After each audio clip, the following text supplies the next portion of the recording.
In 1966, a Gallup poll found that 63% of Americans viewed Martin Luther King Jr. unfavorably. Nearly twice as many people disliked him as supported him. By early 1968, a Harris poll put his disapproval at 75%. Today, his approval rating is 94%. So, what happened? America decided to remember the king it was comfortable with and forget the one it feared. We know the king who stood at the Lincoln Memorial in August 1963 and told 250,000 people about his dream. The king who won the Nobel Peace Prize, who marched from Selma to Montgomery, who pressured Lyndon Johnson into signing the Civil Rights Act of 1964 and the Voting Rights Act of 1965. That king is safe. That king is finished. His victories are secured, his legacy wrapped in a bow and handed to school children every third Monday in January. But there was another king, one who emerged after 1965, after the legislative victories, after the celebrations. This king looked at what had been won and asked a question that made America uncomfortable. What good is having the right to sit at a lunch counter if you can't afford to buy a hamburger? That question marked his pivot from civil rights to economic justice, and it made him more dangerous to the American establishment than he had ever been before. The early king cost America nothing. Integrating lunch counters didn't require anyone to write a check. Registering black voters in Alabama didn't take money out of anyone's pocket.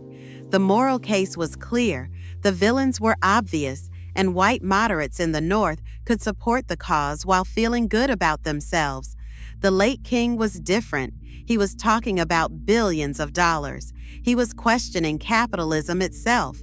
In March 1967, King told his staff that the evils of capitalism are as real as the evils of militarism and racism. A few months later, at an SCLC retreat in Atlanta, he went further. Why are there 40 million poor people in America? He asked. When you begin to ask that question, you are raising questions about the economic system, about a broader distribution of wealth. When you ask that question, you begin to question the capitalistic economy. This was not the dreamer of 1963.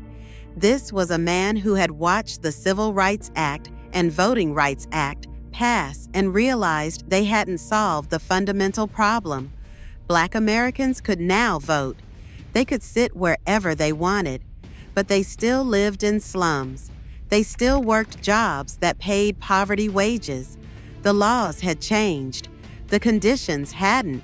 It didn't cost the nation 1 penny to integrate lunch counters, King said in February 1968. But now we are dealing with issues that cannot be solved without the nation spending billions of dollars and undergoing a radical redistribution of economic power. That phrase is the king that America forgot. The king who called for a guaranteed annual income for every American. He demanded $30 billion in federal anti-poverty spending. He wanted the government to build 500,000 affordable housing units every year. He looked at Lyndon Johnson's war on poverty and said it was not nearly enough. In his 1967 book, Where Do We Go From Here?, King laid out his vision. The solution to poverty, he wrote, is to abolish it directly by a now widely discussed measure, the guaranteed income.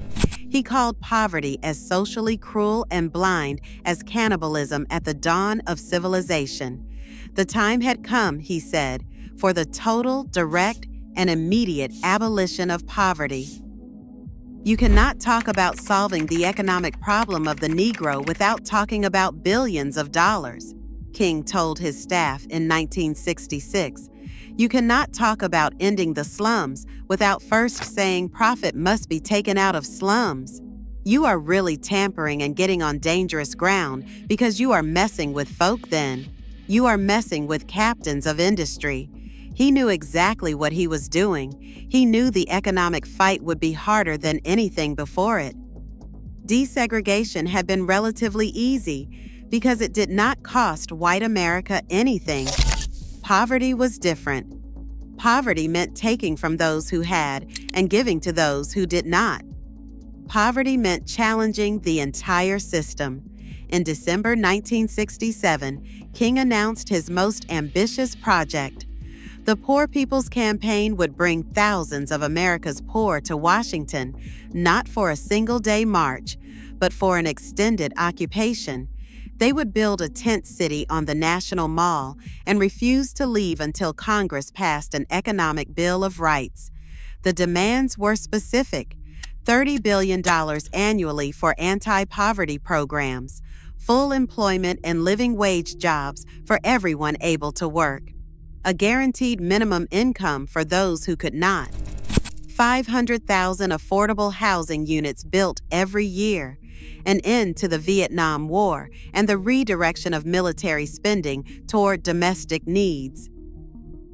King envisioned something unprecedented, not just Black Americans, but a multiracial coalition of the poor, Black families from Mississippi, white coal miners from Appalachia, Latino farm workers from California, Native Americans from reservations, all of them converging on Washington to demand that the richest nation on earth take care of its poorest citizens. But even within his own organization, people were worried. Some thought the campaign was too ambitious, the demands too broad. King acknowledged that this fight was different from anything they had attempted before. "We aren't going to get all of that now," he told his staff, "and we aren't going to get all of that next year." He pressed forward anyway. His approval ratings collapsed. The man celebrated for the March on Washington was now seen as a troublemaker, a radical, someone who had gone too far. White liberals who had marched with him in Selma abandoned him when he started talking about wealth redistribution. Black leaders criticized him for expanding beyond civil rights. The Johnson administration, which had worked with him on voting rights, now viewed him with suspicion. King never saw his campaign through. On April 4, 1968, he was in Memphis supporting a strike by Black sanitation workers.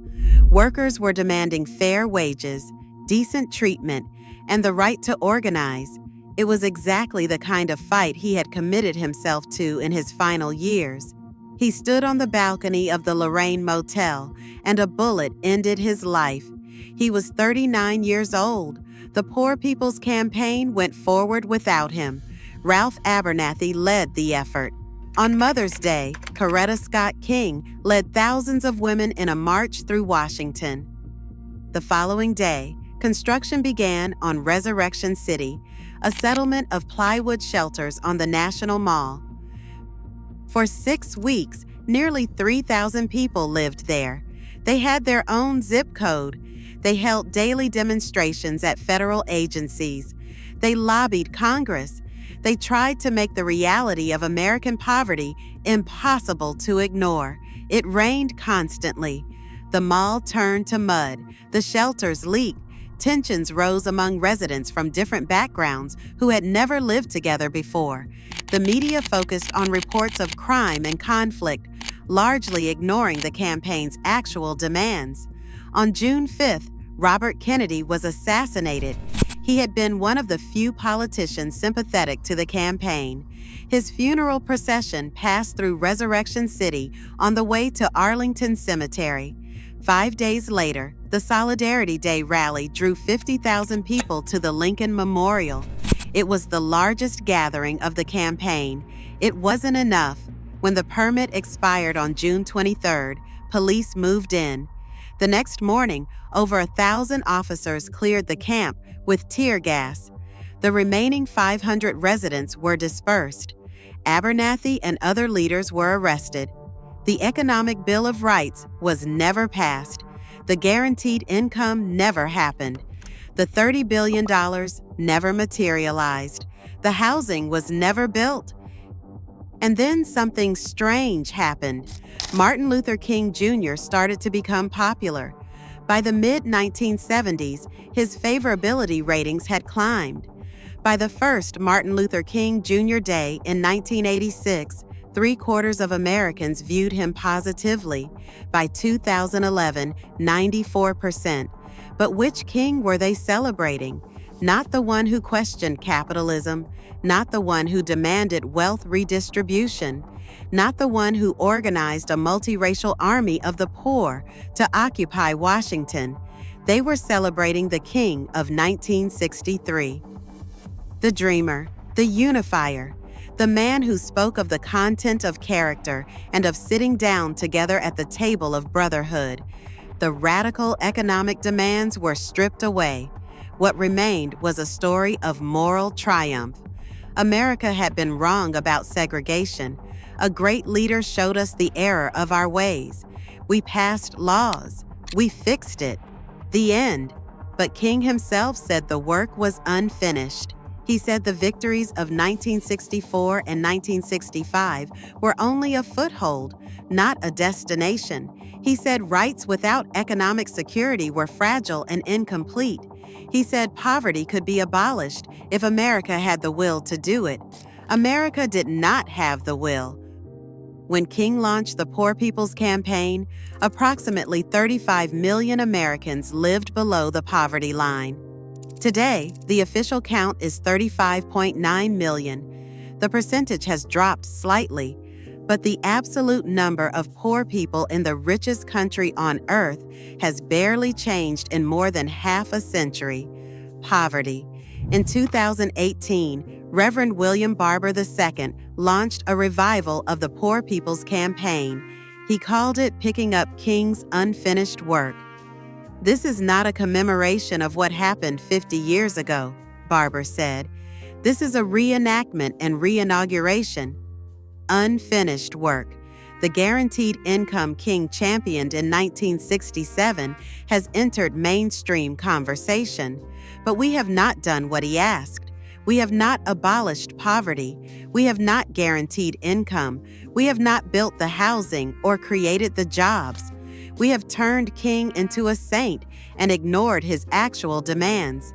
Guaranteed income. Every year on the third Monday in January, we celebrate a completed story. We honor a man who changed America and act as if the change is done. We quote the parts of his speeches that make us feel good and skip the parts that make us uncomfortable. Completed. Martin Luther King Jr. won the battles he is remembered for: civil rights, voting rights, the end of legal segregation. But when he died, he was fighting for something else entirely: a guaranteed income, a redistribution of wealth, an end to poverty itself. Remembered, that fight never ended, it was abandoned. Abandoned. 36 million Americans are still waiting.